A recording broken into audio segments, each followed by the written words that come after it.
جزاء الأعمال. طرقت باب الرجاء والناس قد رقدوا وبت أشكو إلى مولاي. گناهونه د سړي پر ژوند باندې کم اثر اچوي. د ګناه د معصیت دا اثر دی چې سړی د علم څخه محرومه کوي. ځکه علم چې دی دا یو باطني نور دی او معصیت ګناه سره دغه نور ختمیږي، مړه کیږي.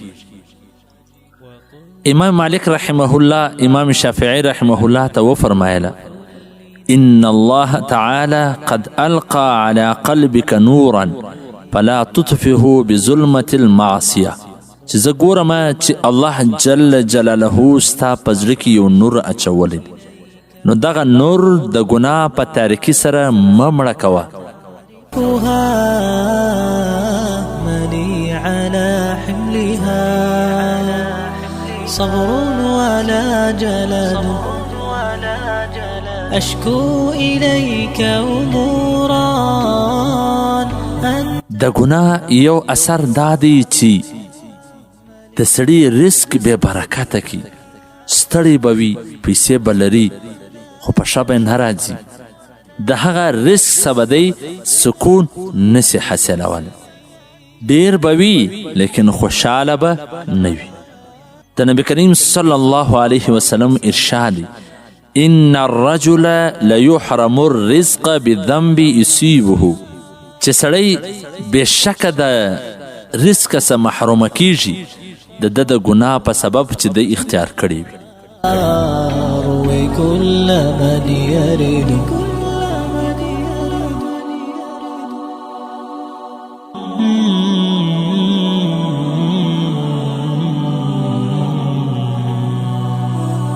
د ګناه یو نقصان او اثر دا دی چې دغه ګناهګاره سړی به بیا د بزرګانو څخه وحشت محسوسوي.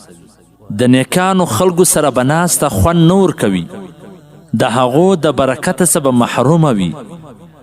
د یو بزرګ قول دی چې کله زما څه یو ګناه وسي نو د هغه اثر زه پر خپله کور والا، پر خپلو حیوانانو په هغه کې زه وینم چې هغه بیا په صحیح طریقه سره زما خبره نه مني، زما فرمانبرداري نه کوي. وقلت يا أملي في كل نائبة ومن عليه لكاشف. د ګناه یو اثر دا دی چې ګناهګاره سړي ته به اکثره په کارونو کې مشکلات پیښیږي. چې د یو کار په مخه اخی په هغه کې به دشواري مشکلات راځي. ځکه په تقوا اختیارولو سره د کامیابی لارې خلاصیږي. الله فرمای: ومن یتق الله یجعل له مخرجا. څوک تقوا اختیار کی د هغه دپاره به لارې خلاص شي. ملي على حملها صبر ولا جلد وقد مددت يدي. د ګناه یو نقصان او اثر دا دی چې د سړي مخ او سترګې بیرونکه سي، بې خونده سي. که چیرې دی لږ پر زړه کې غور وکړي نو دغه تیاره به صفا محسوسه کړي. په دې ګناهو سره د ده په زړه کې د تیارې یو حرارت قوت پیدا سي چې د هغه څه بدعات، ضلالت، ګمراهي، جهالت کې مبتلا سي او هلاک کی. ځکه د ګناه ظلمت چې کم تیاره اثر دی هغه د زړه څخه بیا پر سترګو باندې راځي، بیا پر مخ باندې راځي و هر سړي ته بیا د دغه ظلمت تیاره په مخ کې محسوسیږي. ګناهګاره سړی چې څومره هم حسین و جمیل وي لیکن د ده په مخ کې یو رنګه بې رونقي وي. عبدالله بن عباس رضی الله تعالی فرمای چې په نیکي کولو سره هر مخ ښایسته کیږي، په زړه کې نور راځي، په رزق کې وسعت پراخي راځي، په بدن کې قوت راځي، د خلکو په زړونو کې د ده محبت پیدا کیږي. او په بد کولو سره مخ بې نوره سي، بې رونقه سي، په زړه او په قبر کې تیارې ظلمت پیدا کوي، په بدن کې سستی، په رزق کې تنګي او د خلکو په زړونو کې بغض او کینه پیدا کیږي.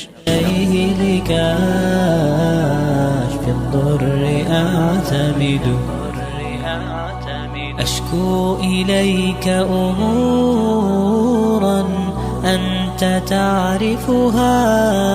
د ګناه یو نقصان او اثر دا دی چې د ګناه د وجې څخه زړه او جسم دواړه کمزوري کیږي. زړه داسې کمزوري سي چې بیا د خیر کارونو ته همت نه وي. دنیاوي خوارې به ښه کاږي، ټوله شپه به لګیا وي، لیکن 2 رکعته نفل به ورته زور غواړي، لمونځ به ورته زور غواړي. د نیک کارونو به وده ته توفیق او همت نه وي، ورته ګران به وي. مددت يدي بالذل واقفتان يا خير من مدت إليه يدو. د ګناه یو نقصان او اثر دا دی چې سړی د طاعت څخه محروم سي، یعنی د الله احکام د منلو څخه محروم سي. نن یو طاعت ولاړی، یو د خیر د دین کار ځای ولاړی، سبا بل ځای ولاړی، بل سبا بل ځای ولاړی. دغه رنګه دا سلسله شروع وي، د نیک ټول کارونه د ده د لاس څخه ووځي. د دین یو کار، د دین محنت، د دین کوشش، د دین سره تعاون وشي ته زړه نه غواړي.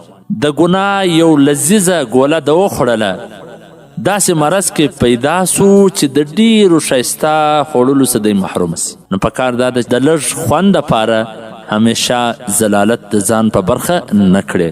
والسلام. طرقت باب الرجاء والناس قد رقدوا.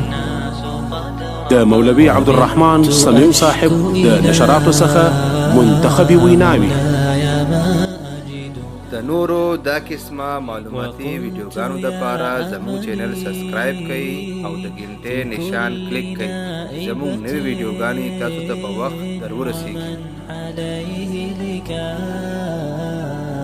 الضر أعتمد. أشكو إليك أمورا أنت تعرفها ملي على حملها صبر ولا جلد. أشكو إليك أمورا أنت تعرفها ملي على حملها صبر ولا جلد. وقد مددت يدي بالذل واقفتان يا خير من مدت إليه يدو. فلا تردنها يا رب خائبة، فبحر جودك يا